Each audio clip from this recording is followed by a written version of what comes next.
Sabah catat 7,448 penempatan pekerjaan setakat September lepas. Laporannya terus bersama Suaran Shah di Kota Kinabalu. Silakan Suaran. Ya, Zahira. Sabah berjaya mencatatkan 7,448 penempatan pekerjaan setakat 27 September lalu yang dilihat sebagai satu angka yang membanggakan.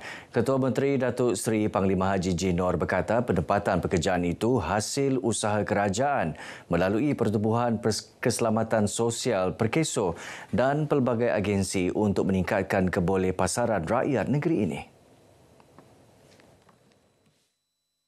Menurut Datuk Haji J, masih banyak cabaran yang perlu diatasi, termasuk meningkatkan kualiti latihan dan memastikan kemahiran yang diberi selaras dengan keperluan industri. Justru beliau mahu semua pihak termasuk agensi kerajaan dan swasta bekerjasama menggembleng tenaga dalam usaha mengurangkan pengangguran dan memastikan setiap individu mendapat peluang pekerjaan yang setara dengan kemahiran serta bakat mereka. Datuk Haji J berucap merasmikan Karnival Kerjaya Mega Madani My Future Jobs Perkeso Negeri Sabah tahun 2024 di Pusat Konvensyen Antarabangsa Sabah SICC. Menurutnya, Sabah Jobs Portal SJP di bawah kendalian Jabatan Pembangunan Sumber Manusia JPSM dan portal My Future Jobs MFJ yang diperkenal Perkeso akan digabungkan.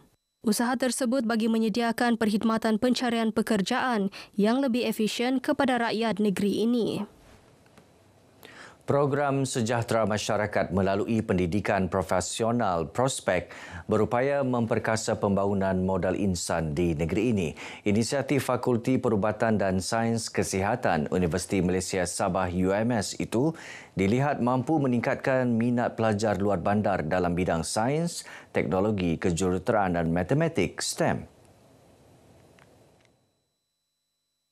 Ketua Menteri Datuk Seri Panglima Haji J. Noor yakin program bukan sahaja melahirkan lebih ramai graduan anak Sabah dalam bidang perubatan dan sains kesihatan, malah memberi peluang kepada golongan kurang berkemampuan menceburi bidang kritikal. Ia sekaligus menjadi pemangkin kepada peningkatan bilangan profesional dalam bidang perubatan, seterusnya meningkatkan kualiti hidup mereka. Demikian ucapan Datuk Haji J sempena Majlis Pelancaran Prospek Fakulti Perubatan dan Sains Kesihatan UMS di Sikuati. Teks ucapannya disampaikan Pembantu Menteri Belia dan Sukan Datuk Fairuz Rendan. Prospek menyasarkan pelajar tingkatan 4 aliran STEM daripada keluarga kurang berkemampuan untuk diberi bimbingan khusus sehingga mencapai kecemerlangan dalam pendidikan dan membina kerjaya sebagai pakar perubatan. Lebih 20 pelajar terpilih menyertai program ini. Saya berasa sangat gembira sebab saya terpilih sebagai peserta Prospek pada tahun ini dan saya harap saya dapat menggunakan peluang ini sebaik mungkin agar saya dapat mendorong rakan-rakan saya yang lain untuk terus berusaha. Melalui Prospek ini, murid-murid yang golongan B40 dapat buka peluang untuk masuk ke asasi UMS Sains. So, murid-murid lebih termotivasi untuk belajar gitu. Belanjawan 2025 diharap dapat mengambil kira peruntukan yang lebih besar untuk pembangunan Sabah. Timbalan Ketua Menteri Datuk Seri Panglima Dr. Joaquim Gunsalam berkata Sabah memerlukan peruntukan tinggi dalam pembangunan infrastruktur untuk kepentingan dan kesejahteraan rakyat. Now it's time for the government to actually spend it on development for the people. Especially in terms of infrastructures, apalagi semua yang terbaik, we can spend for development purposes there. Sebab ini pembangunan ni, I think is good for the future of Sabah. My hope is lebih budget diperuntukkan untuk pembangunan untuk negeri Sabah. Sementara itu, Adun Lumadan Datuk Ruslan Muharram berharap Belanjawan 2025 dapat mempertimbang peruntukan untuk infrastruktur asas di kawasan Lumadan. Bajet tahun 2025 ini dapat disalurkan untuk menyelesaikan isu-isu yang besarlah. Contohnya jalan raya yang perlu dinaik taraf, bakalan air yang baik. Ada juga kampung-kampung yang belum mempunyai bakalan air dan begitu juga elektrik. Datuk Ruslan juga mahu sebuah pusat dialisis dibina di kawasan Lumadan. Ia bagi memudahkan pesakit buah pinggang mendapatkan rawatan tanpa perlu mengeluarkan kos tinggi ke Kota Kinabalu. Belanjawan 2025 bertemakan ekonomi madani, negara makmur, rakyat sejahtera akan dibentangkan Perdana Menteri Datuk Seri Anwar Ibrahim di Parlimen pada 18 Oktober ini.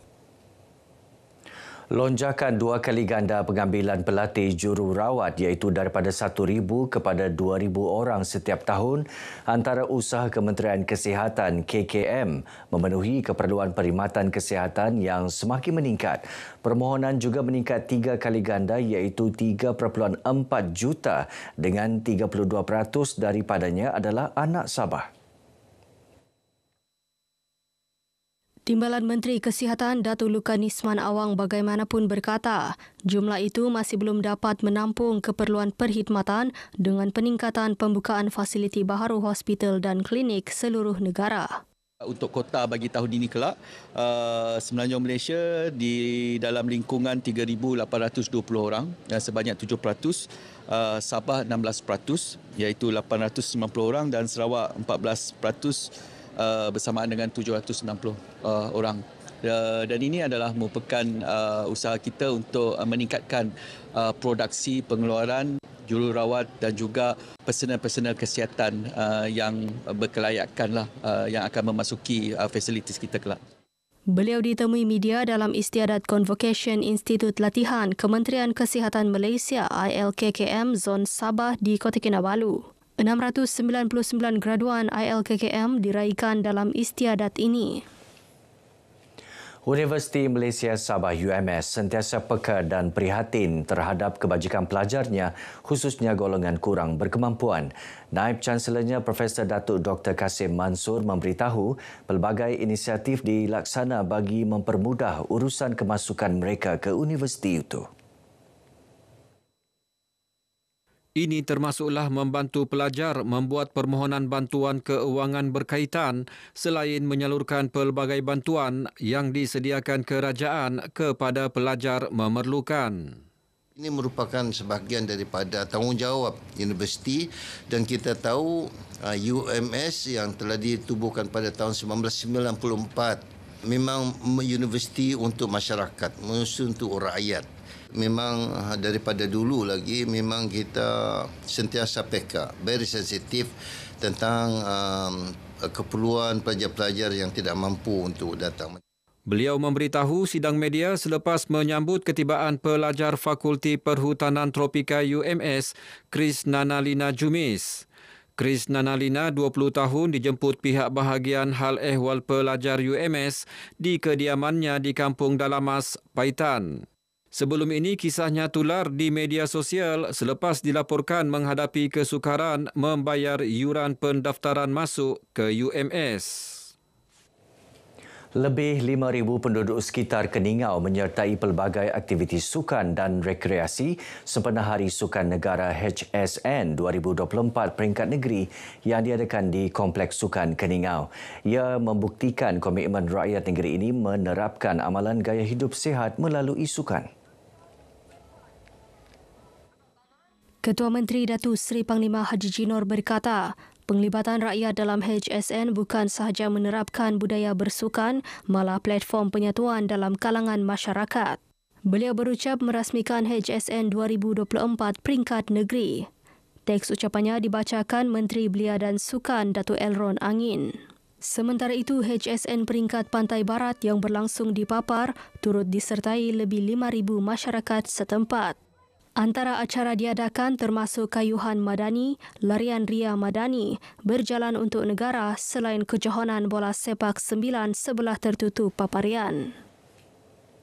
Sabah FC tidak memandang rendah keupayaan pasukan pilihan Tawau menjelang perlawanan persahabatan di Kompleks Sukan Tawau malam ini. Sabah FC meletakkan sasaran memenangi perlawanan sekaligus memastikan pemain utama mendapatkan minit permainan mereka. Pengendali Sabah FC Datuk Ong Kim Sui berkata, Sabah FC berehat agak panjang selepas terlepas peluang ke tanggal ketiga Liga Super setelah tewas tipis 0-1 di tangan PDRM FC pada aksi di Stadium Majlis Pemandaran Selayang baru-baru ini. Meskipun menentang pilihan tawau hanya perlawanan persahabatan, semua pemain tidak mengambil sikap sambil lewa kerana aksi ini penting untuk mendapatkan kecerdasan perlawanan semua pemain.